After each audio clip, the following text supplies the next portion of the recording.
Boa noite, pessoal. Está começando mais um seminário da Comissão de Direito dos Jogos da OABDF. É um prazer ter todos vocês aqui hoje. Passar a palavra para o nosso presidente da comissão, Sérgio. Pessoal, muito breve, eu que tenho a agradecer a oportunidade de termos aqui um painel bastante rico, trazendo visões muito modernas sobre um tema tão relevante para o setor, né? Esse é um dos temas que certamente o setor não se escapará, muitos já estão adiantados em algumas medidas, falaremos hoje sobre caminhos em que empresas, por exemplo, determinaram suas próprias iniciativas já de pronto, seguindo eventualmente orientações e guidelines estrangeiras. Então, isso é interessante, ouvir isso de Portugal, ouvir isso da experiência argentina, ouvir isso de empresas que estão executando seus projetos. E também temos uma visão de saúde, né? Então, que é certamente, num tema de jogo responsável, a gente bebe de fontes jurídicas que são múltiplas. A gente não vai beber de uma lei só, nós não vamos depender única e exclusivamente de tudo que for criado de novo. Há conversas nesse tema sobre regulação de saúde, sobre regulação em temas de direito do consumidor. Então, existem fontes jurídicas que vigem no país, né? Então, hoje a gente vai escutar muitas coisas novas também. É uma satisfação enorme a da comissão recebê-los. Para quem não gostaria de conhecer e eventualmente se juntar a esse esforço, essa comissão foi criada no início do ano passado, então nós conduzimos aí alguns eventos, algumas séries para discutir temas-chave do setor, e temos uma composição bastante ampla com advogados, advogadas e especialistas que não são de carreira jurídica. Então, é sempre bom congregar especialistas e dialogarmos sobre esses temas. Hoje, especificamente, então, a gente fala sobre jogo responsável, e eu também tenho que fazer os cumprimentos à Bárbara, que foi a nossa mentora dessa série aí de fechamento de ano sobre qual é o jogo. Então, eu tenho que cumprimentar a secretária-geral da comissão e devolver a palavra para ela, para o Felipe, nosso secretário adjunto, que moderará o painel de hoje.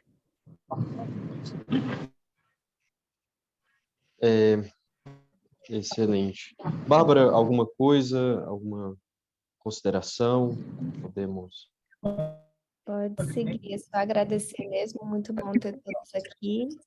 E é muito bom que todos contribuam com essa série. Isso está sendo bem interessante para a gente da comissão.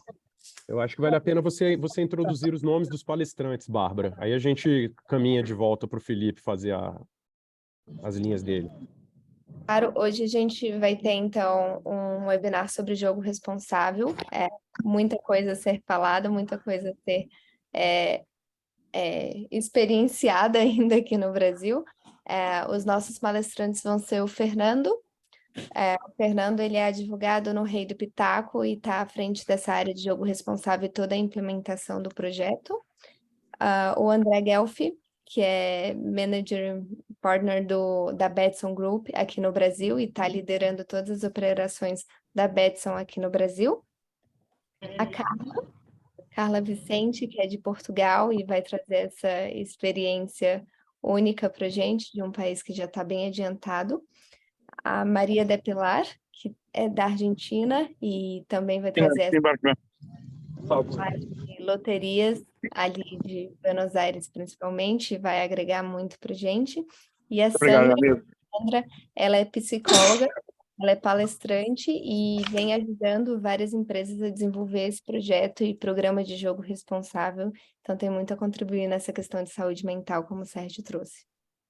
Bom, Felipe, passo para você. Perfeito. Pessoal, só me apresentar, meu nome é Felipe Sena, sou advogado, especialista em direito dos jogos, mestrando em regulação dos jogos, também secretário adjunto da comissão, e hoje vou mediar esse debate. Nós iniciamos, então, pela fala do Fernando, que vai trazer um panorama geral, o advogado Fernando do Rei do Pitaco, um panorama geral sobre o jogo responsável, como eles estão tratando do jogo responsável no setor, na operação de jogos. Então, Fernando, fique à vontade para compartilhar conosco sua experiência, sua apresentação. Certo, obrigado aí, pessoal, obrigado pelas apresentações. Primeiro, é um prazer a gente estar falando sobre esse assunto, né? Um assunto que eu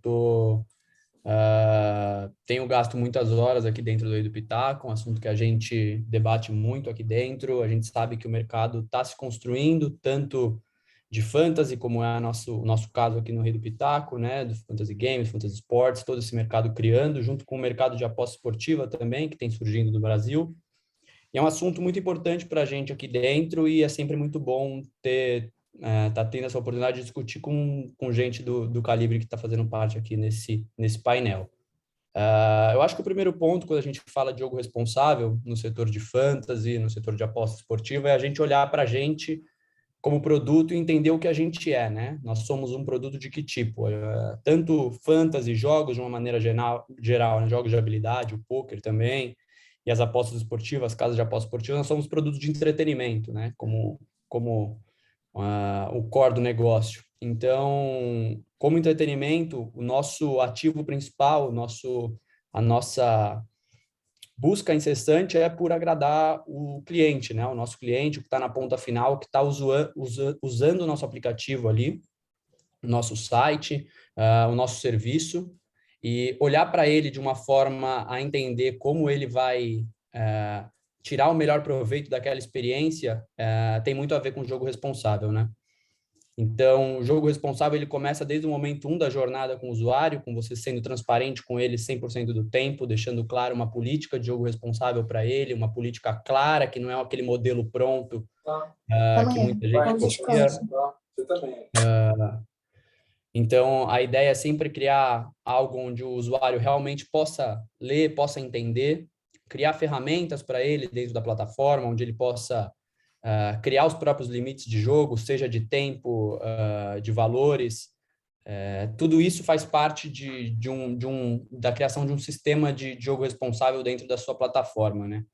E eu acho que a gente, conversando aqui nesse painel, a gente vai ter oportunidade de entender muito como funciona em vários momentos, porque é uma matéria interdisciplinar também o jogo responsável, né? A doutora Sandra, que está aqui no painel, conversou com a gente aqui no Rei do Pitaco, em momentos da gente estar, nesse momento que a gente está estruturando o nosso programa, para a gente ter um entendimento do lado psicológico do usuário, quando que ele demonstra um comportamento aditivo que pode ser preocupante, né? Quando ele demonstra sinais de ludopatia, de vício ao jogo, onde a gente precisa, de alguma forma, prestar um suporte para o usuário, mostrar para ele que talvez o limite dele esteja próximo, a gente precisa dar um basta, dar uma pausa, onde ele possa respirar, entender melhor ali o contexto. E de novo, acho que é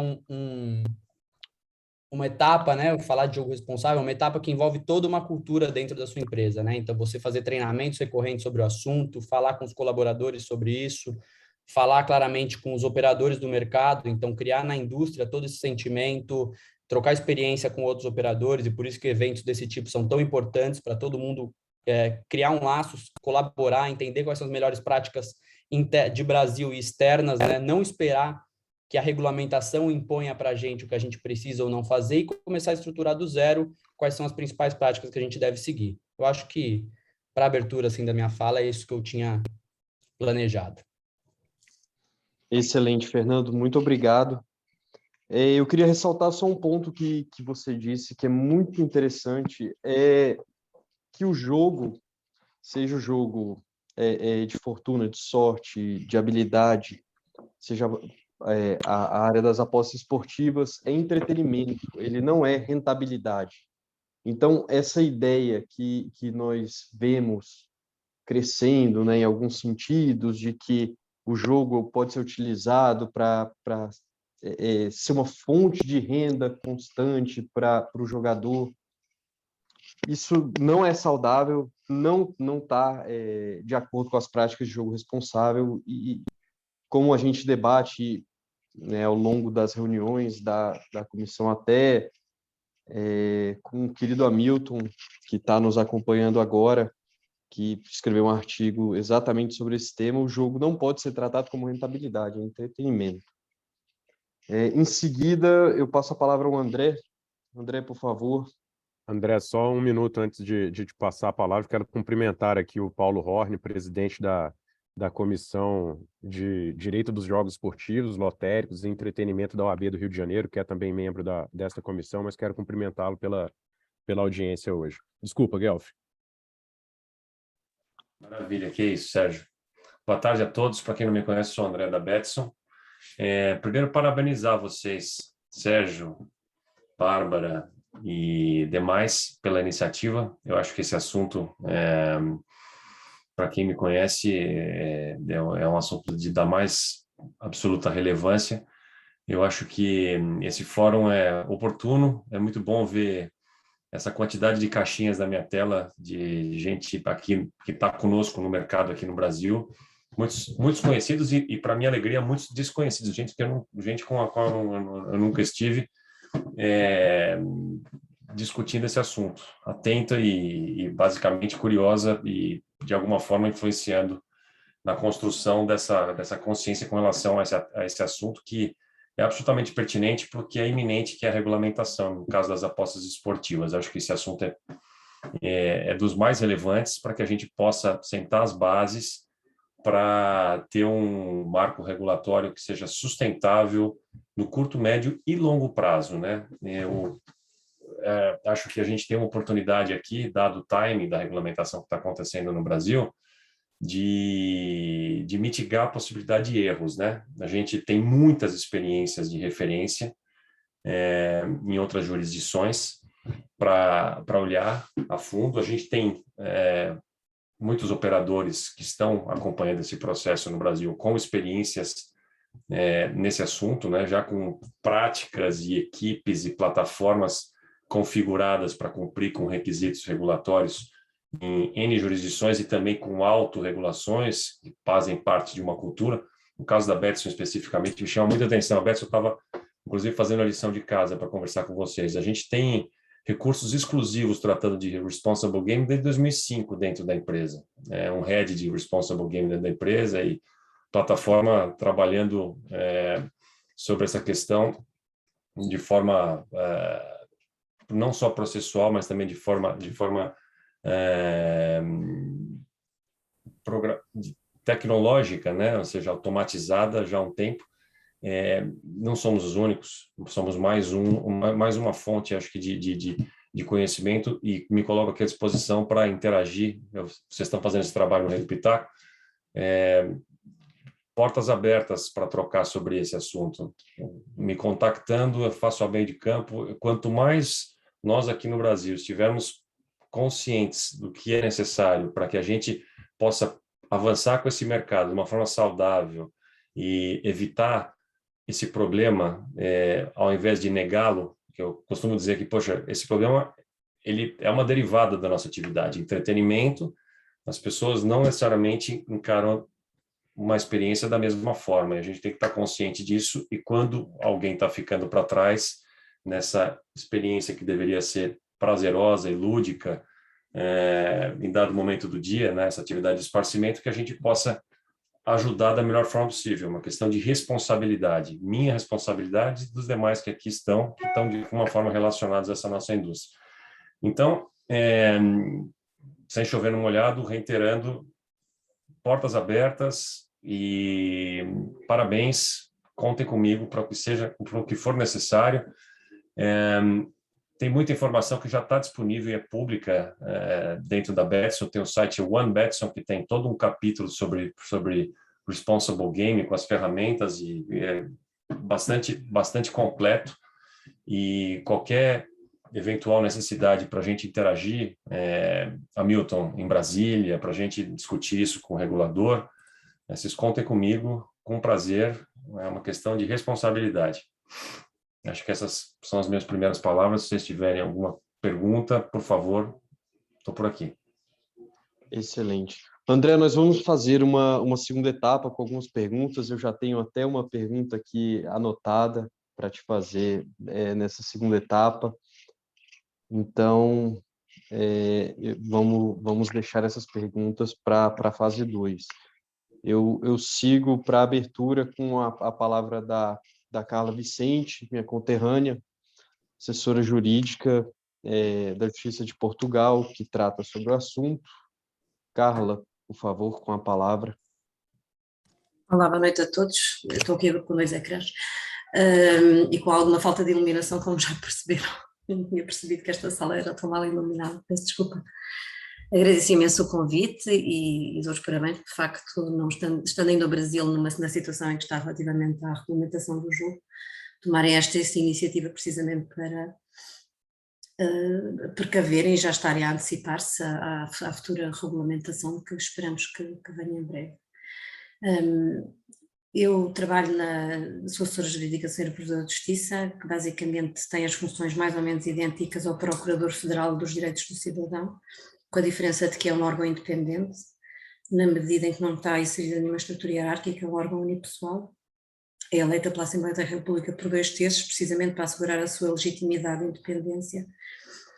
E entrei nesta área do jogo precisamente no âmbito da minha atividade da Provedoria de Justiça, porque nos começaram a chegar em 2011 várias queixas de jogadores ludopatas cuja entrada nos casinos era permitida, não obstante terem pedido a autoexpulsão.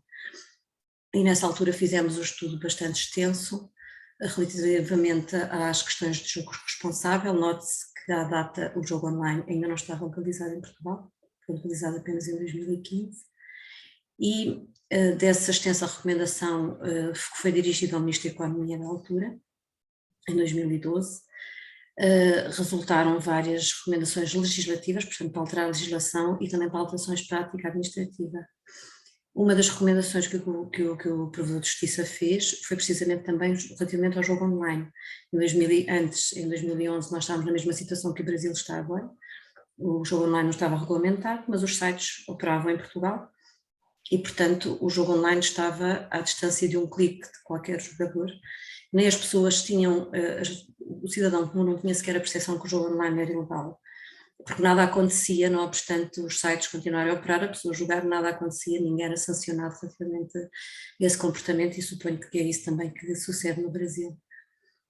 E o Provedor de Justiça não tem de tomar opções de política legislativa e, portanto, não recomendou ao Governo a legalização do jogo, mas dirigiu a recomendação no sentido de o Governo tomar uma posição perante o jogo online, na medida em que era isso que nos preocupava, os cidadãos estavam desprotegidos. Que a falta de legalização do jogo, a maior consequência que tem é precisamente a falta de proteção do jogador, porque nós sabemos que há jogadores, que há operadores a funcionarem e os jogadores não estão a ser protegidos. E nessa medida dissemos ao Governo que tinha de tomar uma posição, ou bem que legalizava o jogo online, ou bem que tomava uma posição robusta relativamente ao combate ao jogo ilegal. E o jogo online foi depois legalizado em 2015, não necessariamente por recomendação, na sequência da recomendação, mas queremos que naturalmente que também terá tido alguma influência. Depois poderei desenvolver, se quiserem, também relativamente às questões de alterações legislativas e de práticas administrativas que conseguimos.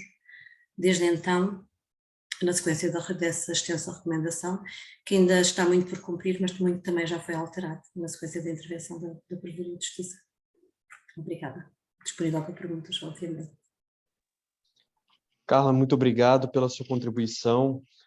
É muito interessante saber como a política de jogo responsável, a política em relação a jogos está sendo e foi desenvolvida em Portugal.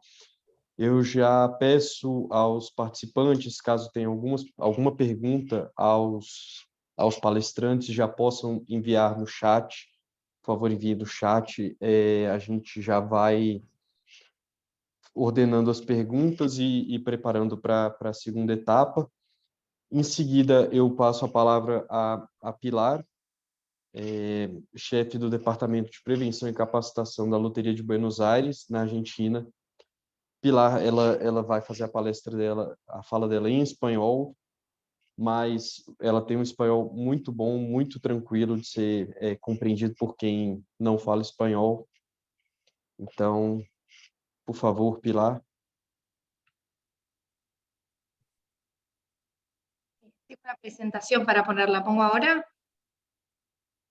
Sí, puede compartir.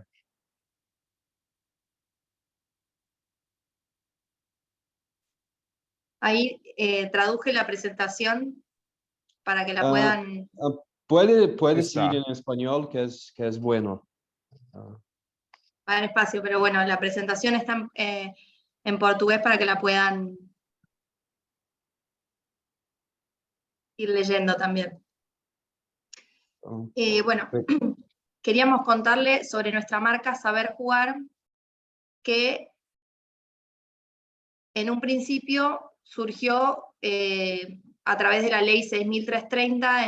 En Argentina está regulado el juego, y aparte existe una ley sobre prevención del juego patológico.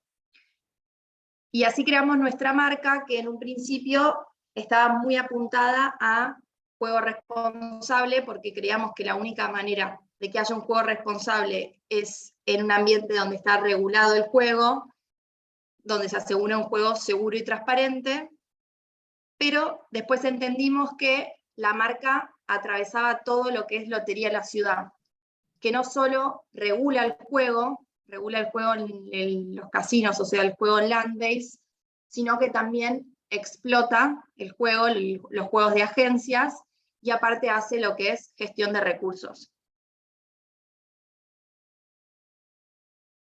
Con respecto al juego regulado, entendemos que es importante que esté regulado porque brinda reglas claras de juego, garantía de juego honesto y donde se garantiza el pago de premios, hay identificación del usuario y se protege a los menores de 18 años, y se pueden brindar herramientas de juego responsable, y además, jugando legalmente en la ciudad de Buenos Aires, la plata que ingresa del juego va a la ciudad a través de distintas acciones, como puede ser construcción de viviendas o arreglo de la zona urbana. Bueno, desde el área de juego responsable, para todo lo que es, por ejemplo, juego en línea, se creó un estándar de juego responsable, donde los operadores, para poder operar, tienen que, además de cumplir un reglamento técnico, tienen que cumplir ciertos estándares de lo que es juego responsable. Hablamos de una comercialización responsable, donde nosotros capacitamos a la gente que atiende en las agencias o a todos los operadores de juego en línea en distintas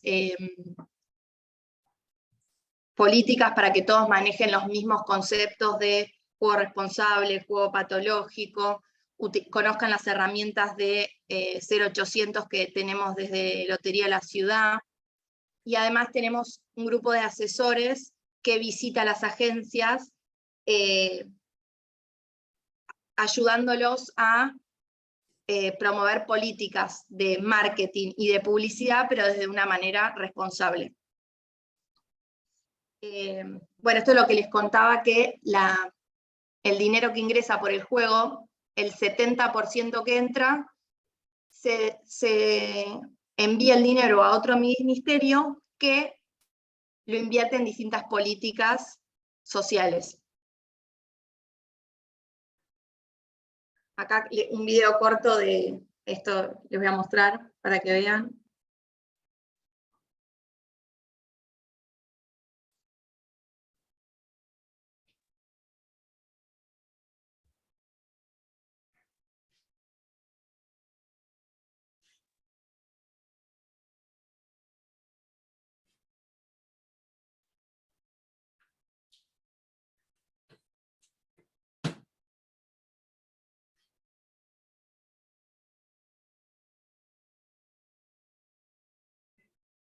Bueno, esta era una publicidad de la Quiniela, que es uno de nuestros juegos lotéricos, y recomendando jugar de manera oficial.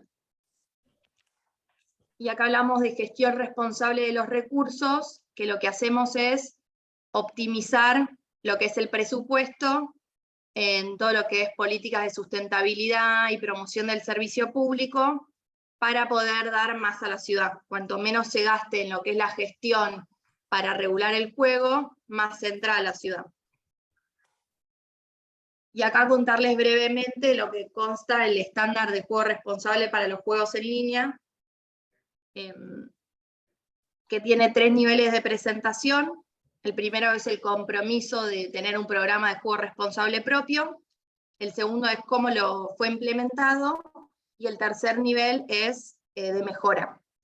Lo que se busca con esta certificación es que todas las páginas de juego en línea tengan la misma información, que sean homogéneas para que cualquier jugador, no importa en qué plataforma esté jugando, pueda tener las mismas herramientas, los mismos mensajes, pueda encontrar de forma clara el 0800 de atención al jugador patológico, tenga información de juego responsable.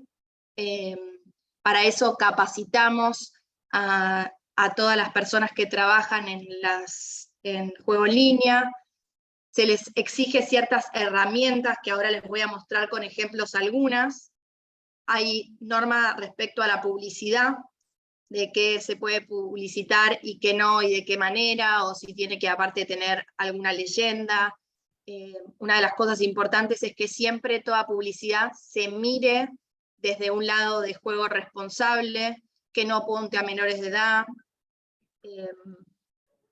Después, todas las páginas tienen que tener autoexclusión en línea, que la persona se pueda autoexcluir de manera completamente en línea, y si se autoexcluye, no puede jugar tampoco en lo que es casino físico. No se puede jugar en lo que es físico tampoco. Bueno, deben garantizar la protección de los menores a través de una identificación biométrica. Los menores de 18 no pueden jugar. Tiene que haber una evaluación respecto al diseño de los juegos, que existen herramientas pagas y también pueden ser creadas por la propia persona. Y acá lo que se busca desde Lotería es que los juegos que son riesgosos pueden estar presentes igual, pero hay que brindarle más herramientas al jugador, como por ejemplo poner más mensajes o más herramientas de salida rápida que estén disponibles. Y bueno, todas las empresas tienen que destinar dinero a lo que es investigación o seguir capacitando a su personal. Y acá les muestro brevemente algunas herramientas como conciencia de paso de tiempo, que tiene que haber un reloj donde indique hace cuánto tiempo están jugando. Tiempo fuera, que le permite a la persona no jugar por un periodo de tiempo desde 24 horas a 6 semanas, que se puede configurar también por tipo de juego. Si la persona cree que tiene un problema con los tragamonedas, por ejemplo, podés configurar de no poder jugar. Historial del juego, que lo que permite es que la persona vea cómo fue jugando, si usó alguna herramienta. Estos son unos mensajes estandarizados que nosotros les pedimos a cada agencia que utilice, con lo que es respecto al paso del tiempo o la cantidad de dinero gastado, o para concientizar sobre cómo está jugando y te dirige al historial de cuenta. Botón de salida rápida, que son ante una situación de crisis, es como poner escape y después no te permite jugar por 12 horas. Límites de dinero y de tiempo que podés establecer de manera diaria, semanal o mensual.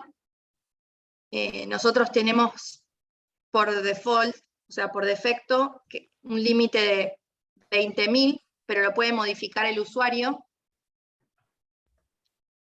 Siempre tiene que estar visible la información al jugador. Nosotros tenemos un footer en todas las páginas oficiales, donde está nuestro 0800 de atención al jugador patológico, que no se puede jugar menores de 18, cómo autoexcluirte y nuestra marca que te dirige a nuestra página web y abajo la leyenda legal obligatoria.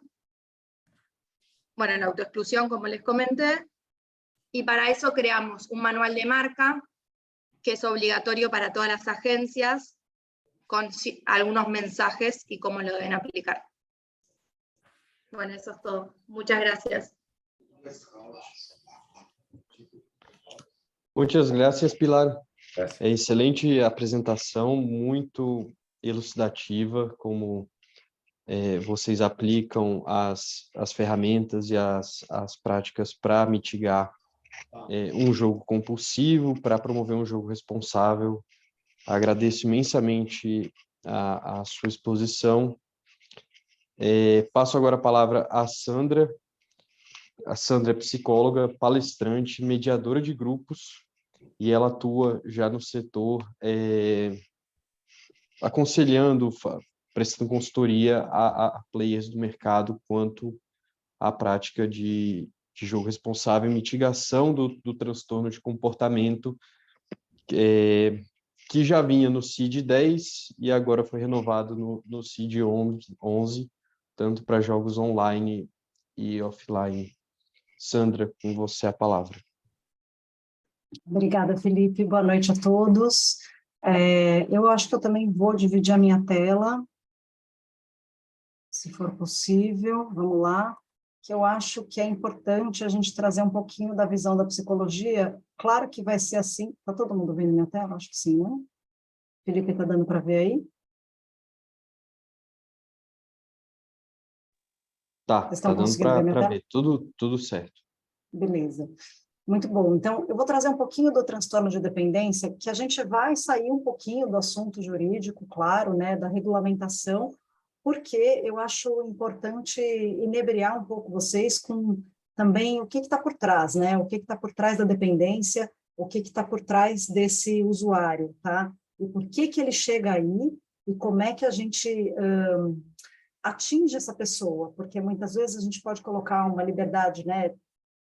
Foi brilhante a apresentação da Pilar, muito incrível, a coisa da limitação do tempo, várias normas, né, que eles têm aí, e aí eu diria que talvez a gente tenha que se preparar para cada vez mais trazer coisas como essas, né, trazer medidas como essas, porque pós-pandemia a gente teve aí eu tive durante a pandemia uma demanda enorme de pânico, que eu nunca tinha tido no consultório. Em seguida, eu tive uma demanda enorme de divórcios, e hoje eu estou tendo uma demanda enorme de vícios e dependências, porque a gente está num período de extravasar. Então, tudo que ficou contido nesses 2 anos, hoje está sendo extravasado, né? Vide aí o evento que aconteceu na Coreia do Sul recentemente, né? Depois vocês dão uma olhada. Bom, então, vamos lá, né? O que a gente entende como dependência, tá? Dependência é um estado de subordinação, né? De arrimo ali, de escoriação, né? De apoio, vamos dizer, né? E a adição, o vício no direito é um defeito, né? Tem o vício redibitório. O vício na psicologia, a adição, ela é um distúrbio neuropsicológico, tá? Ele é um desejo persistente e intenso de usar droga ou fazer um comportamento, né? Que eu vou explicar isso também mais tarde. Então, o que diferencia, acho que a pergunta que não quer calar aqui, é o que diferencia o hábito de um vício, uma adição ou uma dependência? E a gente tem 3 grandes patamares aqui, que eu acho que vocês podem trabalhar com isso aí na regulamentação dos jogos, né? Um é a quantidade, muito fácil, né? Quantidade de horas, quantidade de dias, quantidade de semanas e meses, a gente consegue ver facilmente, pode regulamentar isso facilmente através da internet, né? A qualidade, ela já é um patamar mais subjetivo, claro, né? Então, a gente pode ver que a qualidade é o que o indivíduo deixa de fazer para jogar, para poder mergulhar no vício. E é um patamar mais subjetivo, um pouco mais difícil de atingir no direito, mas também é possível regulamentar isso, também é possível indicar comportamentos e entrevistar padrões durante o jogo, especialmente online, certo? E a gente tem um terceiro patamar, que são os danos para si mesmo e os que estão em seu entorno. Isso também é um patamar muito importante quando a gente traz dependência porque os hábitos não prejudicam só os usuários, mas também a família, e pode machucar a todos, a família, amigos, trabalho, várias esferas do indivíduo. E aqui acho que é importante a gente trazer que a gente tem duas diferenciações, dois lados que vão no vício. O vício químico e o vício comportamental.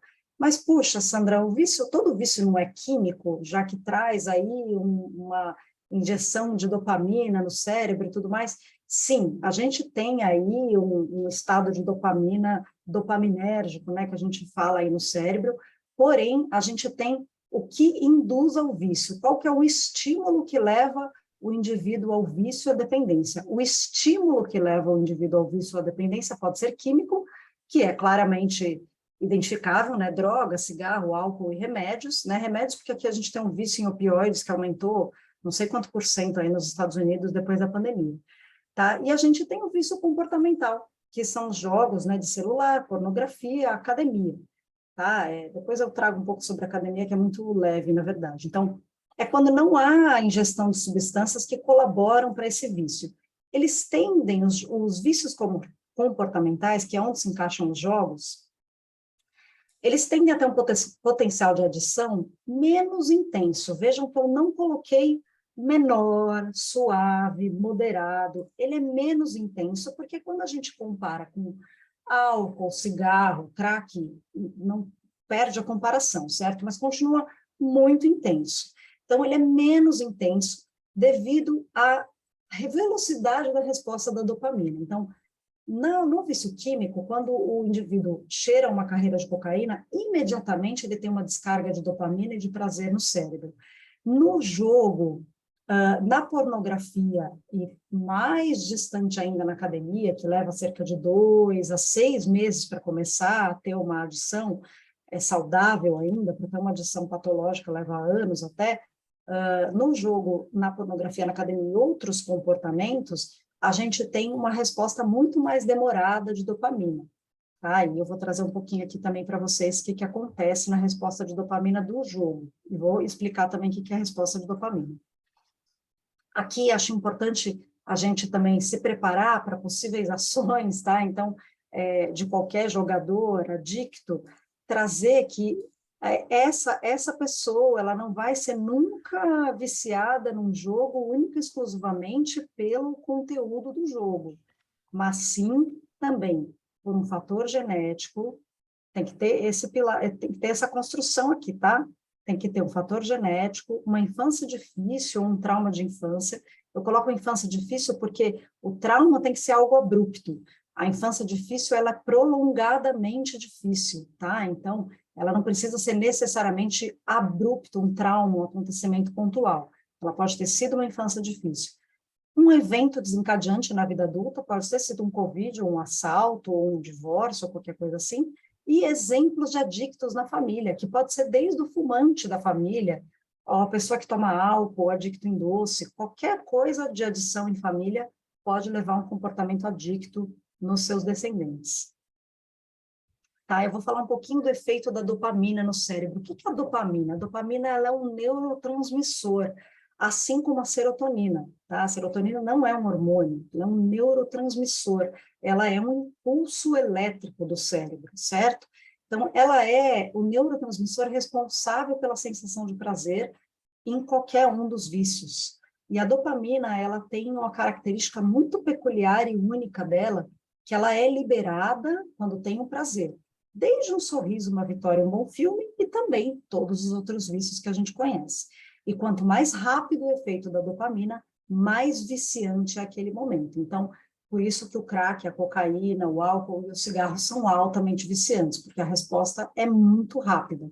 Enquanto o jogo, ele tem uma peculiaridade, deixa eu trazer até aqui, deixa eu trazer até aqui, né, não, eu nem vou trazer o efeito regulatório ainda. O jogo, ele tem uma peculiaridade só dele, que é, o jogo, geralmente, ele estimula para que o jogador, ele busque, praticamente ele busca perder, para deixar a coisa mais intensa, mais divertida. Porque se ele só ganhar, ele não tem a resposta de dopamina que ele espera. Por quê? Agora sim vou trazer isso aqui. A gente tem um sistema regulatório de prazer, tá? Então, quando a gente tem um prazer aí, a gente tem esse quadradão aqui pendendo a balança para um lado. Só que o nosso organismo percebe que está sendo liberada muita dopamina e a gente está com muito prazer, está muito agradável, está além do normal. Não é que o indivíduo ganhou e está comemorando e está sorrindo, tá? Não é que ele jogou um pouquinho e parou na hora certa, ou ele tomou 2 taças de vinho, ou ele fumou seu cigarro, ou ele teve uma balada bacana, ou ele assistiu a sua pornografia. Não é isso que está acontecendo aqui nessa bolinha de prazer. É, de fato, um prazer desmedido e intenso em que ele está há 4 horas ali jogando, né? Em que ele está há 1 semana desesperado para desligar logo a reunião e poder jogar, em que ele está marcando na agenda a hora de jogar e deixando de fazer seus compromissos para ir jogar. Nesse momento, o organismo ele aciona um sistema regulatório de prazer e desprazer. Então, ele emite substâncias capazes de provocar desprazer, certo? E aí, nesse momento em que ele emite as substâncias capazes de provocar o desprazer, a balança vai pender para esse outro lado, e ela vai pender cada vez mais. Então, para esse indivíduo conseguir ter o prazer que ele tinha antes, ele vai ter que usar em dobro o sistema dele de prazer. Por isso que, uma vez ele usa 1 carreira de cocaína, outra vez ele vai ter que usar 2, depois 4, depois 8, depois 16, depois durante várias horas. E o que acontece é que ele vai viver em constante depressão e ansiedade, porque nunca mais ele vai chegar na resposta de dopamina que ele tinha antes. Tá? Então, aqui, né, eu coloquei essa imagem da Netflix, então, are you still watching, yes or no, né? Então, a pessoa nem sabe mais o que responder, ela já clica no sim, porque ela vai, né? Então, é o efeito regulatório do corpo. A cada vício, o organismo emite mais e mais substâncias compensatórias de prazer, fazendo com que o usuário precise de mais e mais prazer. E isso acontece no jogo, na resposta que ele busca perder. Porque quando ele perde, na hora que ele ganha, ele não vai ter esse sistema regulatório tão ativado. Então, ele vai ter mais desprazer.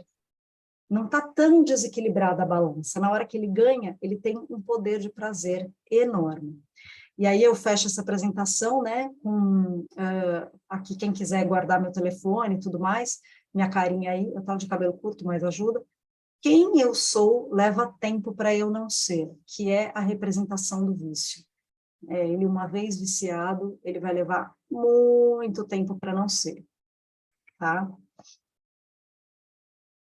Parou o compartilhamento? Alguém me avisa que eu não sei se eu estou compartilhando ainda ou não. Ainda está compartilhando. Sim. Deixa eu... Ótimo. Engraçado, porque aqui está dando que eu parei. Pronto. Agora parou. Sandra, muito obrigado pela apresentação, muito elucidativa. Eu tenho até uma pergunta para você também, mas eu vou seguir a ordem que enviaram aqui. Claro. A primeira pergunta é endereçada a todos os palestrantes. Eu peço que se puderem responder em até 2 minutos, seria interessante para a gente poder ter mais rodadas de perguntas.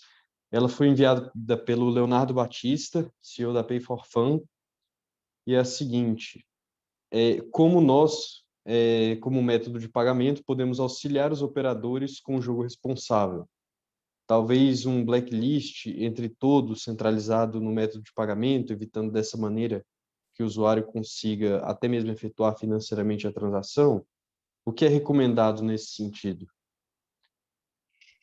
Fernando, se você puder começar, por favor, responder em até 2 minutos. Com certeza. Eu acho que esse ponto de você ter uma lista restritiva, né, é importante, seja ela entre todos os operadores do mercado, aí incluindo casas, operadores e meios de pagamento, é um ponto crucial, porque essa cooperação, por vezes, te impede de um usuário que está tendo problemas de adição ao jogo numa casa vizinha sua, né, num concorrente seu, no caso, ele é banido lá ou ele sofre uma restrição lá, você impede que esse mesmo usuário consiga simplesmente migrar para para sua casa e migrar para sua plataforma com uma cooperação, né? Com uma divulgação, entendendo ali quais são os usuários que já tiveram problemas, e assim você não permite que ele se mantenha no vício, né? Você protege esse usuário. Claro que isso demanda uma cooperação muito grande dos agentes, junto com os meios de pagamento também, se for o caso, mas eu acho que é um ponto essencial que precisa ser discutido e debatido no nosso mercado. Perfeito. André, alguma consideração? Eu concordo. Acho que essa complementação da pergunta foi muito boa.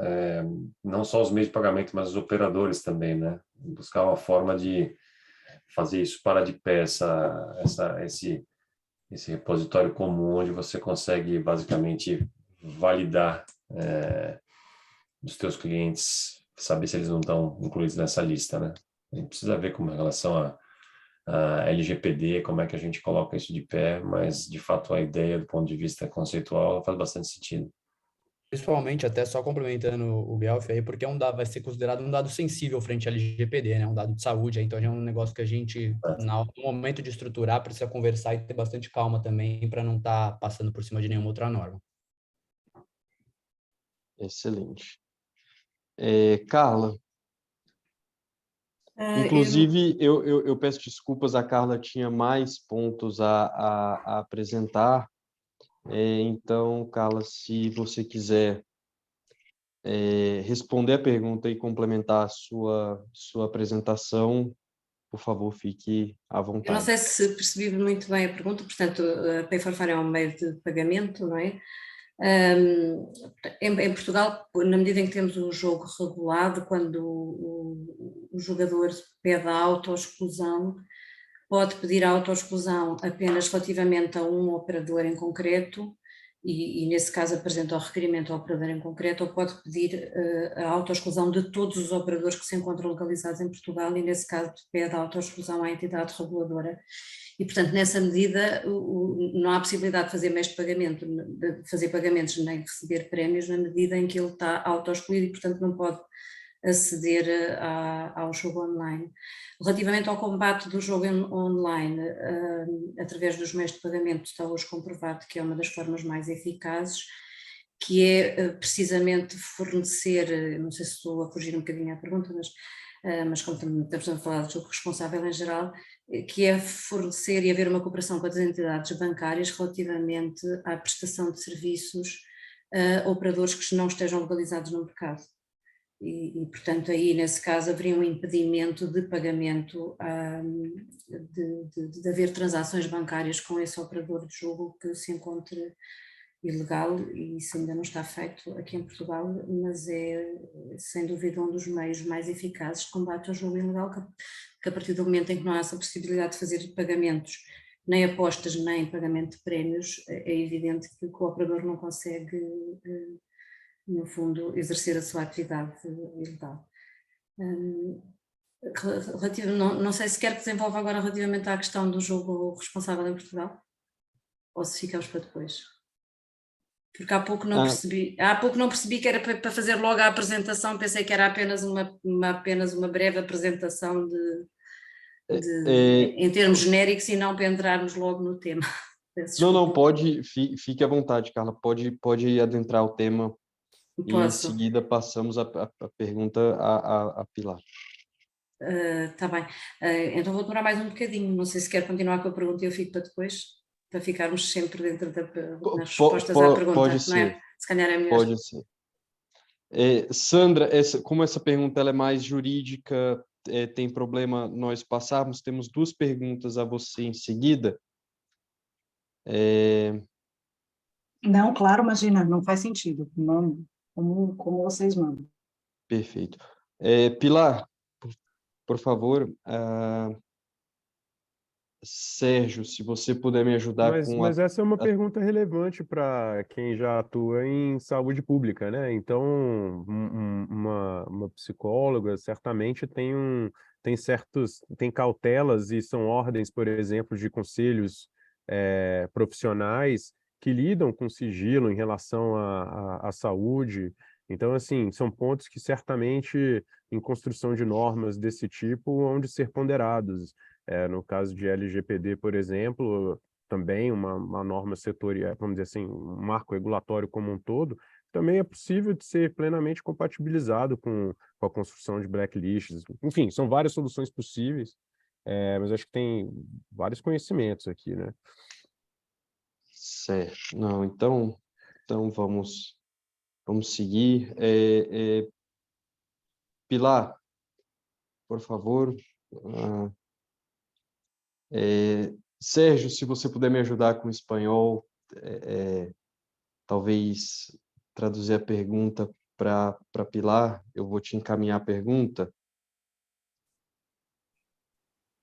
porque eu peço desculpas aqui, eu não Agora o meu sou portunhol fluente em espanhol. ficou... Agora eu fiquei exposto aqui no meu portunhol, né?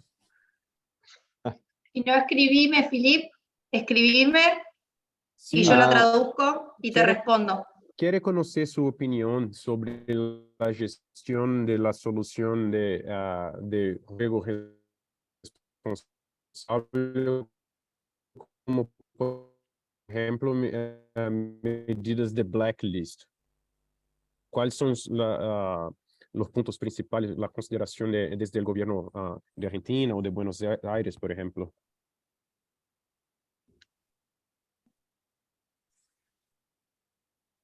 ¿Qué sea?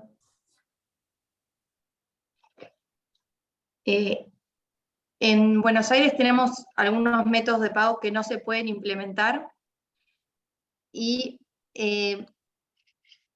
por ejemplo, nosotros tenemos distintos órganos hay gente que recibe planes sociales, entonces las personas que reciben planes sociales no pueden usar esa tarjeta para jugar. No sé si responde a la pregunta. Y el blacklist hablan de personas que no pueden jugar. Sí, un estado común, un estado que sea compartido entre operadores y medios de pago, en que estén los nombres de las personas que se han automáticamente registrado ahí. Exacto. Nosotros tenemos un sistema que se llama CIRA, que es un sistema de autoexcluidos, que es lo que ustedes conocen como excluidos, y todos los operadores consultan contra esa base. Entonces, cuando un usuario se quiere registrar, que pone su nombre, su número de documento, ese registro se controla contra nuestra base de usuarios que están en esa lista negra y no le permite crear un usuario. Y si la persona ya tenía un usuario y estaba jugando y después se une a esta blacklist, cuando quiere iniciar sesión, va a poder iniciar sesión, va a poder retirar su dinero, pero no va a poder jugar en la plataforma. Y va a aparecer un cartel que le va a decir que está autoexcluido, que por lo tanto no puede jugar por 2 años, ni online, ni físico, no puede jugar en el casino. Perfeito. Sandra, tem alguma consideração sobre a pergunta? Quer que eu repita a pergunta? Não, eu entendi a pergunta. Na verdade, o que eu penso é que é um comportamento abusivo, né? O que acontece para os membros dessa blacklist, então acho que é um comportamento abusivo, e ele também se encaixa como um abusador psicológico, né? Então, ele precisa de uma regulamentação, talvez até com proteção também às pessoas que vão regulamentá-lo. Então, quando a gente fala de uma regulamentação presencial, ele vai jogar numa lotérica, ele pode vir a ser um indivíduo um pouco mais perigoso, porque ele está sendo restringido do prazer que ele tem nessa lacuna da sua personalidade, no prazer que ele tem que preenche essa lacuna da personalidade dele. Então, ele pode ter eventos de fúria. Então, acho que é importante, na hora que a gente fala de restrição presencial, ele vai lá comprar alguma coisa na lotérica e ele é proibido, acho que é importante a gente saber das seguranças em referentes aos atendentes. Quando a gente fala do online, é muito mais seguro, tá? Mas acho importante saber disso também, porque ele é um indivíduo que pode apresentar fúria, pode apresentar raiva, ele tem muitos medos, ele sofre de uma depressão profunda, então é um indivíduo que precisa ter uma regulamentação mais particular. Perfeito. Agora eu volto a palavra à Carla, para fazer as considerações que faltaram a respeito da política de jogo responsável em Portugal. Carla, por favor, com a palavra. Já agora, obrigada. Já agora, relativamente à compatibilização com a proteção de dados, nós também temos uma legislação de proteção de dados também muito exigente, que decorre da União Europeia, e, portanto, a nossa legislação em Portugal é a transposição da legislação da União Europeia, e nós temos efetivamente a listagem dos jogadores autoexcluídos, quer no jogo territorial, atualmente são cerca de 4.000, quer no jogo online, que são 128.000, e, portanto, tanto os que se encontram autoexcluídos em determinado operador, como daqueles que se encontram autoexcluídos em todos os operadores, e, portanto, essa situação porque, no fundo, é uma informação que é recolhida, é necessária, é proporcional e muitas das vezes até é na decorrência do próprio requerimento do interessado. Embora em casos de jogo territorial e também no jogo online possa haver alguma decisão judicial que impeça o jogador de jogar e, portanto, também esteja impedido e também vai parar essa lista de jogador impedido de jogar. Há pouco não desenvolvi muita ideia porque pensei que era apenas uma breve apresentação. Relativamente à questão do jogo responsável, na minha ótica há duas questões fulcrais, para além de todos os instrumentos necessários, e que a Pilar também já teve a oportunidade de falar, e que em Portugal também temos, é a informação. Não basta ter os instrumentos de jogo responsável, como seja a autoexclusão, como seja a possibilidade de limite de apostas, de limite de perdas, se o jogador não tiver conhecimento desses mesmos instrumentos que tem ao seu dispor. E isso acontece muito, não no regime jurídico do jogo online, porque é bastante mais recente, é de 2015, e portanto está muito mais em consonância com todas as recomendações das organizações não governamentais que abordam e estudam estas questões, e também todos os estudiosos que se têm vindo a debruçar mais recentemente sobre esta situação, e portanto o nosso regime jurídico do jogo online é muito restrito e é muito forte relativamente ao tipo de informação que deve ser dada ao jogador em termos de jogo responsável. Aliás, nenhum operador é licenciado em Portugal, e é um requisito para o licenciamento, tem de apresentar um plano de jogo responsável. Nesse plano de jogo responsável tem de apresentar um conjunto de medidas, nomeadamente para a proteção de menores, como é que vai fazer a identificação, como é que vai fazer a proteção dos incapazes e inabilitados, atualmente em Portugal chamam-se melhores acompanhados, como é que vai divulgar a política de jogo responsável, como é que o site vai estar delineado nesse aspecto, tem de ter uma mensagem de jogo responsável, tem de ter alertas de jogo responsável no site, e portanto o regime jurídico do jogo online, que é de 2015, está muito atualizado e bem dotado desses instrumentos. A crítica que é feita é relativamente ao facto de ser uma lei que é muito passiva relativamente ao jogador com problemas de jogo, na medida em que se está à espera que seja o próprio jogador que tome a iniciativa de pedir a autoexclusão, de estabelecer limites diários, semanais ou mensais da aposta que vai fazer, e não há uma proatividade quer do regulador, quer das entidades operadoras, relativamente a detectar comportamentos que se percebem claramente que são comportamentos de um jogador com problemas. E hoje isto é muito fácil, e a maior parte das operadoras de jogo online em mercados regulados têm, e provavelmente em mercados não regulados também já têm esta preocupação, não sei, que é recorrer a algoritmos e a mecanismos de inteligência artificial para detectar e traçar perfis dos jogadores, nomeadamente se em determinada altura ele passa a jogar mais, se passa a apostar mais, se está mais horas a jogar, se se há um comportamento alterado relativamente àquilo que vinha sendo normal, e há operadoras que categorizam os jogadores em determinados níveis de risco, e de acordo com esses níveis de risco, ainda que não possam convidar ou obrigar, em Portugal não podem fazer, o jogador a auto-excluir-se do jogo online, nem no jogo territorial também não há, nem o operador nem o regulador podem, apesar de verem que há um comportamento problemático, não se pode obrigar o jogador a auto-excluir, mas há no fundo instrumentos que se podem utilizar, nomeadamente há operadoras que quando o jogador desenvolve um comportamento problemático, isso detecta-se, online é mais fácil de detectar-se, deixam de lhes enviar mensagens de marketing, deixam de lhes enviar mensagens de promoção, ou enviam-lhes um e-mail ou fazem um contacto telefónico dizer para ele ter consciência do que é que tem estado a acontecer. O senhor nos últimos tempos tentado jogar mais e, portanto, no fundo há uma proatividade no sentido de consciencialização do jogador, ativa, e também passiva no sentido que o jogador provavelmente nem vai dar muito conta, que não está a receber aquelas mensagens de marketing nem as mensagens de promoção, mas é uma forma também de permitir ultrapassar esta limitação de que não se pode obrigar um jogador a auto-excluir-se.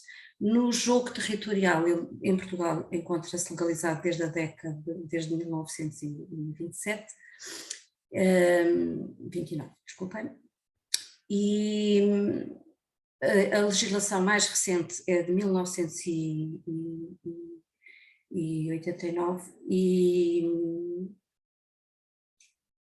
e nesses casos a legislação ainda não está bem adaptada ao jogo responsável. O único instrumento que é permitido é a autoexclusão do jogador e, portanto, não há um acompanhamento, não há possibilidade de estabelecer um limite de jogo, de apostas, se bem que isso não é impossível, a partir do momento em que se pode criar um cartão de fidelização, provavelmente também se pode criar um cartão de jogadores, porque sempre que o jogador se dirige ao casino, para se permitir verificar e o próprio jogador ter noção da sua conta corrente. Relativamente à divulgação de informação, também no jogo territorial isso não está previsto na legislação, se bem que muitas operadoras já tomaram essa iniciativa nos seus próprios sites, e essa foi também uma das recomendações do provedor em 2012, que é divulgar os instrumentos que existiam à data no jogo territorial,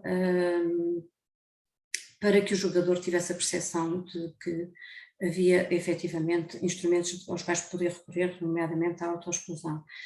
Sugerimos também que o requerimento de autoexclusão estivesse disponível online, e efetivamente ele já está no site do regulador, que todas as operadoras de jogo tivessem informação sobre jogo responsável, e também quer o operador, quer o regulador tivessem também informação sobre as entidades a que o jogador pode recorrer para tratamento.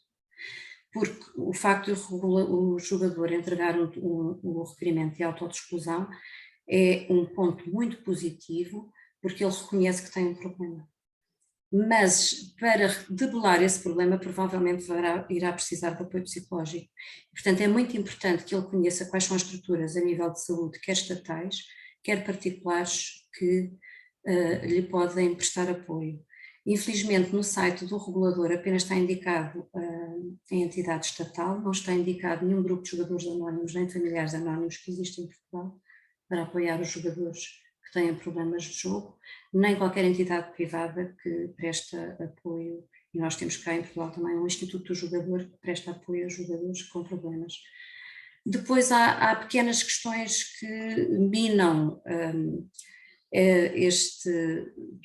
toda uma bonita política de jogo responsável. Por exemplo, este instituto, que antigamente se debruçava apenas sobre toxicodependências, e chamava-se Instituto da Droga e da Toxicodependência, passou depois da recomendação do Provedor de Justiça, e essa também foi uma vitória, na sequência da nossa recomendação, a tratar também os problemas das dependências sem substância, que é o caso do jogo.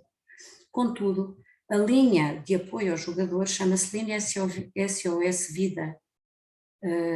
Linha SOS de Vida e Droga. Tem qualquer coisa, a menção da linha é droga. É evidente que a percepção do cidadão comum, quando vê aquela linha, não é telefonar porque tem problema do jogo, porque acha que aquela ou é uma linha de combate ao suicídio ou uma linha de combate à toxicodependência e, portanto, não é perceptível para o jogador que aquela linha também é para ele. E visitando o site dessa instituição, verifica-se que eles ainda estão muito mais centrados e toda a nossa política de saúde está muito mais centrada ainda no combate à toxicodependência e ao alcoolismo do que no combate aos problemas do jogo. Ainda que eles tenham vindo a fazer bastante formação, entidades de saúde, precisamente também a psicólogos, a assistentes sociais, vê-se que há um esforço, mas a nível da página eletrónica praticamente não se encontra informação relativamente ao jogo, a problemas de jogo. Há um outro problema em Portugal e nós devemos aprender com os erros dos outros e não com os nossos, e portanto também esta situação, às vezes a legislação é alterada, mas esquece de coordenar com as outras legislações. E o que é que acontece? Os jogadores que são, eu não sei qual é o termo utilizado no Brasil, que são incapazes ou inabilitados, não sei se é o mesmo, em Portugal chamam-se atualmente maiores acompanhados porque houve uma revisão da legislação, portanto aquelas pessoas que não têm capacidades mentais para administrar o seu património, para administrar a sua vida e que necessitam de ter alguém que seja responsável por eles, essas pessoas estão impossibilitadas, e as que em concreto estejam impossibilitadas de administrar o seu património, estão impossibilitadas de jogar no jogo territorial e também no jogo online. Só que essa situação de ser maior acompanhado não consta do cartão de cidadão. E, portanto, quando se faz um registro numa operadora de jogo online ou quando se entra num casino, ninguém sabe que aquela pessoa já foi declarada maior acompanhada. E nós detectamos o problema, decorre do nosso Código de Processo Civil, que não obriga a que as sentenças judiciais que declarem os maiores acompanhados com a impossibilidade de administrar o seu próprio património, não há obrigatoriedade dos tribunais comunicarem essas sentenças judiciais ao regulador e aos operadores de jogo.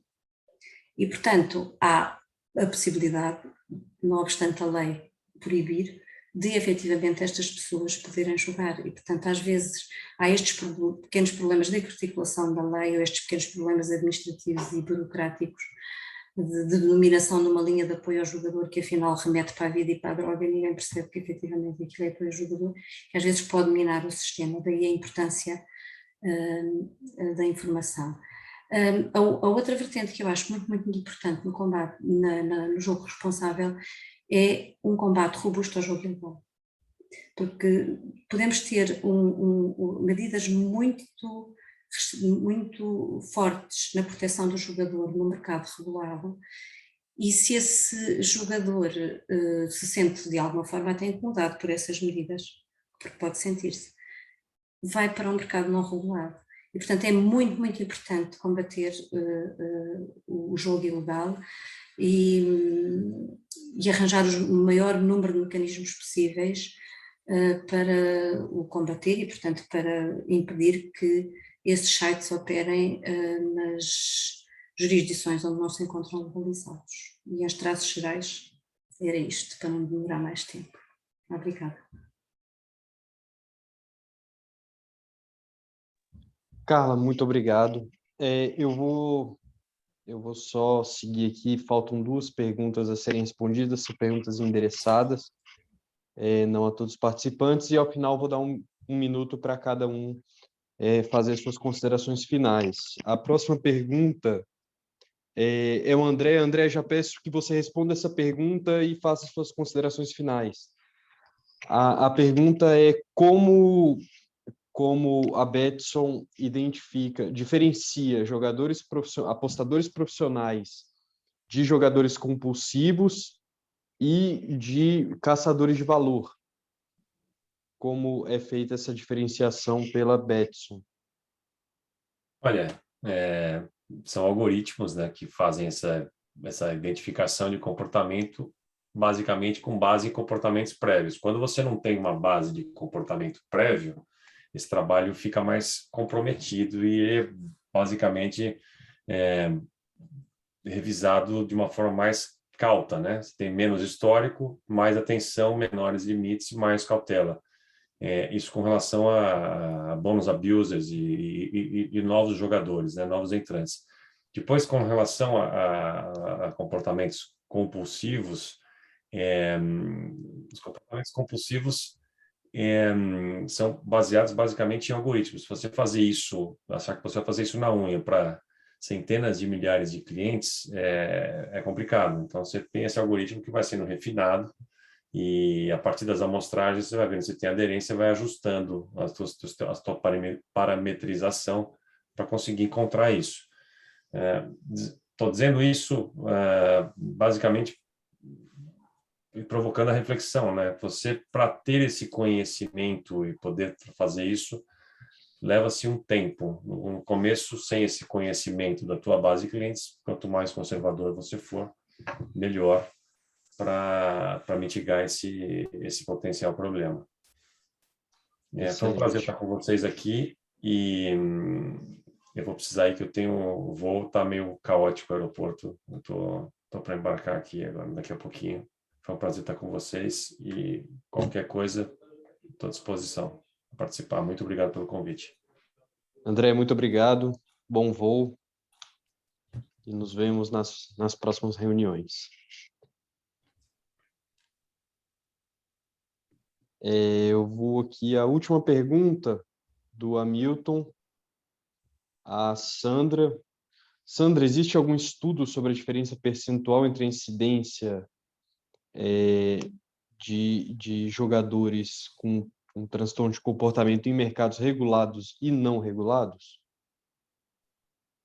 Sinceramente, não sei responder se existe algum estudo. É muito específica essa pergunta, preciso aprofundar uma pesquisa para ir atrás, porque a gente está falando de uma coisa mundial, né? Então, talvez no Brasil a gente ainda não tenha, um mercado muito recente, né? Assim, em termos do online, a gente pode mergulhar nisso sim, mas acho que, inclusive, a pergunta anterior que foi feita, e a resposta, né, que ele deu, também acho que já responde um pouquinho isso, né? A questão do algoritmo já deve responder isso, né? Qualidade e quantidade, tá? Então, talvez tenha esse estudo, sim. Quase certo que tenha, né? Hoje tem esse estudo para quase tudo, mas, infelizmente, eu não tenho esse dado específico agora aqui para tirar da manga. Certo. Não, perfeito. Então, vamos seguir as considerações finais. Eu inicio pelo Fernando. Beleza. Que começou também o nosso painel. Por favor, Fernando. Acho que eu vou ser rápido nas minhas considerações. Acho que eu tenho 2 pontos principais aí. O primeiro, sobre a lista restritiva, que foi muito abordada aqui. No Brasil, eu acho que a gente vai precisar de uma sinalização do regulador para ela, em especial por conta da LGPD que a gente tem aqui no Brasil. A LGPD é uma lei de proteção de dados muito mais restritiva do que outras ao redor do mundo, uma lei que ela exige um cuidado muito grande com os dados públicos, né? Os dados do usuário, os dados que às vezes você acha que é público e não é um dado privado, em especial quando a gente está falando de dado de saúde, né? Que é o caso de uma lista restritiva para usuários viciados em jogo, por exemplo. Então, o mercado vai ter que esperar uma sinalização do regulador, seja ele a NPD ou seja o órgão responsável por regular os jogos. Antes disso, qualquer movimento é precipitado e pode expor os operadores, os meios de pagamento a um risco desnecessário, um risco jurídico, de imagem, enfim, que a gente tem que tomar um cuidado. Então, um posicionamento do regulador deve ser cobrado por nós e eu aguardo ansiosamente nesse ponto também, até porque proteção de dados é um outro fator que a gente leva muito a sério aqui no Rei do Pitaco. Com relação a um outro ponto que eu quero deixar, a gente não abordou muito aqui, mas é que o jogo responsável é benéfico também para os operadores, né? A gente fala muito do usuário, mas o jogo responsável é muito benéfico para a indústria e para os operadores, né? Porque você mostra a sua responsabilidade, você traz mais confiança na indústria, né? A partir do momento que as ações de jogo responsável não estão ali só para inglês ver, né? São ações de fato tomadas. E você tira num país onde o jogo sofre muito preconceito na sociedade, né? Porque ele não é um mercado regulamentado e às vezes ele passou muito tempo sendo proibido, né? O jogo responsável, ele corrobora com trazer um sentimento de regulação, de conformidade ao setor, né? Isso é importante para atrair talentos para o seu time, isso é importante para você aumentar a sua base de usuários com segurança Então, tem uma série de benefícios do jogo responsável também para os operadores. Então, é um jogo de ganha-ganha, né? O jogo responsável. Então, é isso. Acho que é esses pontos que eu tinha para trazer. É muito importante, de novo, esse tipo de evento. Agradeço a AB aí pelo convite e foi um prazer. Excelente, Fernando. Muito obrigado pela participação, muito obrigado pela contribuição. Nos vemos nas próximas reuniões e só tenho a agradecer a você, ao pessoal do Rei do Pitaco, por essa participação. Eu sigo, então. Carla, por favor, as suas considerações finais. Como ainda se trata de um Estado em que um país onde é necessário a regulamentação, há outro ponto relativamente que em Portugal também não está suficientemente claro, nem está adequado a uma boa política de jogo responsável, que é o financiamento do tratamento e do apoio aos jogadores com problemas. Na lei do jogo online há uma atribuição de parte do imposto do jogo para este instituto que tem como atribuição o tratamento e o apoio aos jogadores com problemas de jogo, mas é uma percentagem muito residual, e depois no Orçamento de Estado é que se vai definir anualmente qual vai ser, no fundo, a atribuição de meios financeiros para que este instituto possa atuar. Faria todo o sentido que as receitas do jogo que o Estado recebe sejam também em parte canalizadas para o tratamento dos jogadores que tenham problemas de jogo. E que isso fique efetivamente fixado na lei, fique fixado uma percentagem considerável, porque ela vai muito para o turismo, vai muito para o desporto, e acho que deveria ser mais canalizada para o tratamento dos jogadores, porque no fundo é através precisamente destas receitas do jogo que o jogador, que é ele que no fundo as investe, não é ele que as mete lá. E, portanto, acho que havia aqui uma contrapartida. Eu acho que é interessante que as receitas de jogo sejam canalizadas para o tratamento dos jogadores. Relativamente às estatísticas, à pergunta que foi feita anteriormente do mercado regulado e do mercado não regulado, o difícil é, dar-me ideia, saber as estatísticas do mercado não regulado, na medida em que as operadoras que operam nos mercados não regulados não publicam as estatísticas, não as participam a ninguém, vai ser difícil saber se houve ou não aumento de jogadores, enquanto no mercado regulado, em Portugal, o nosso regulador segue ao minuto a atividade das operadoras, sabe perfeitamente quantos jogadores é que estão a jogar, quantos é que estão no ato excluídos, quais foram as apostas que foram feitas, porque as operadoras têm de enviar relatórios regulares para o operador, e o operador está perfeitamente ciente do que acontece.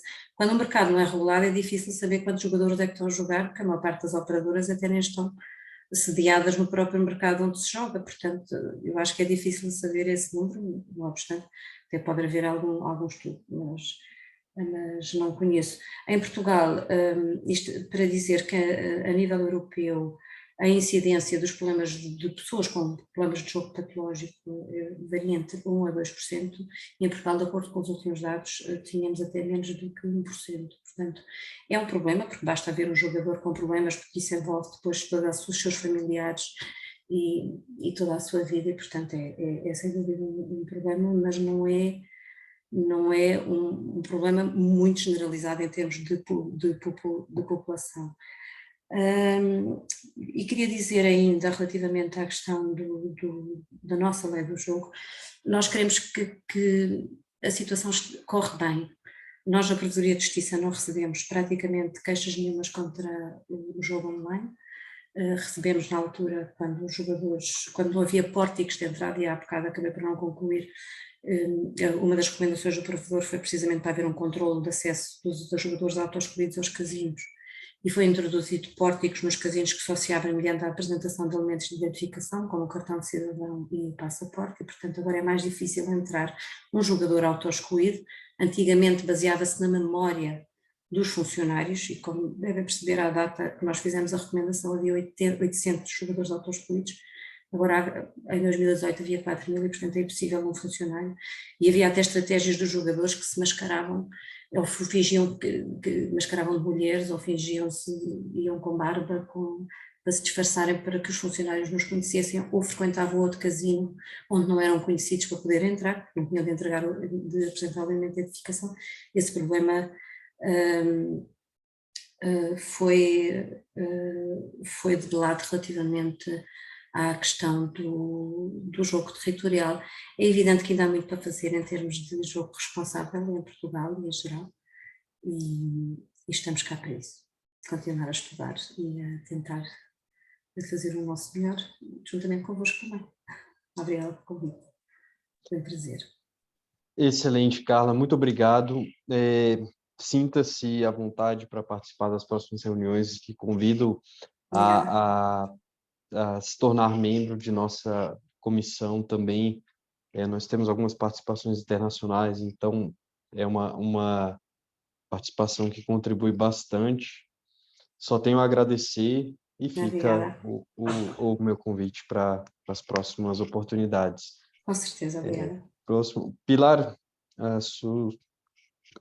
considerações finais, por favor.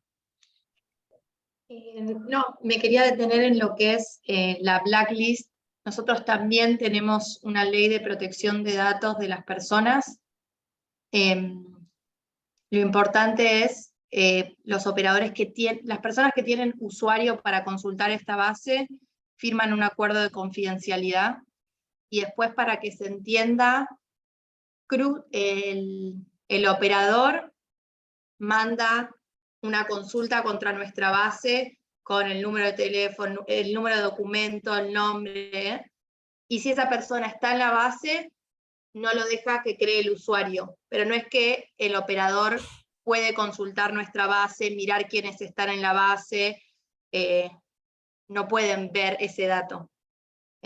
Eso como a modo de, también para que lo tengan en cuenta, nosotros somos el ente regulador y estamos como a cargo de eso. Y también en lo que firma la persona cuando se autoexcluye, donde dice que no va a poder entrar a ningún sitio, bueno, también las consideraciones finales respecto al uso de la información, nada, que son datos confidenciales y que no son públicos. Y nada, agradecerles por invitarnos a participar. Muchas gracias.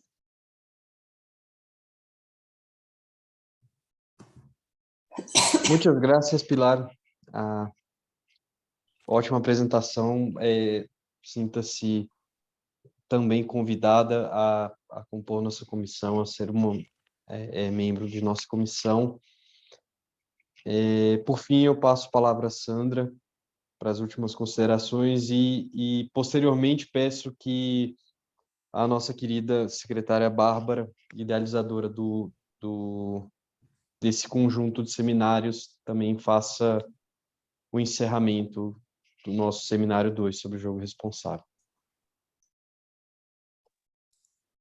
Eu só queria agradecer a todos, agradecer o convite, foi um prazer estar aqui, um evento muito elucidativo, muito importante, muito relevante, com dados muito relevantes, muito profundos, e acredito que uma finalidade nobre, inclusive. Então, só queria agradecer muito o convite aí de todos, e até as próximas. Muito obrigado, Sandra.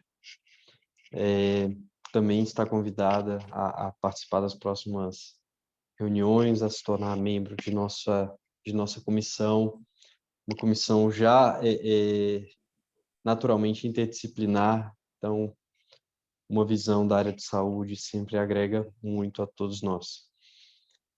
Bárbara, por favor, peço que faça o encerramento, dê a palavra final. Certo, eu não sei se o Sérgio quer falar rapidinho também. Sérgio já foi, eu acho. Tá bom. Queria agradecer a presença de todos aqui, queria agradecer em especial muitíssimo aos palestrantes, Fernando, André, Carla, Maria e Sandra, foi ótimo escutar de vocês um tema tão necessário, acho que foi um debate riquíssimo, que a gente, mais uma vez, conseguiu fazer aqui na comissão.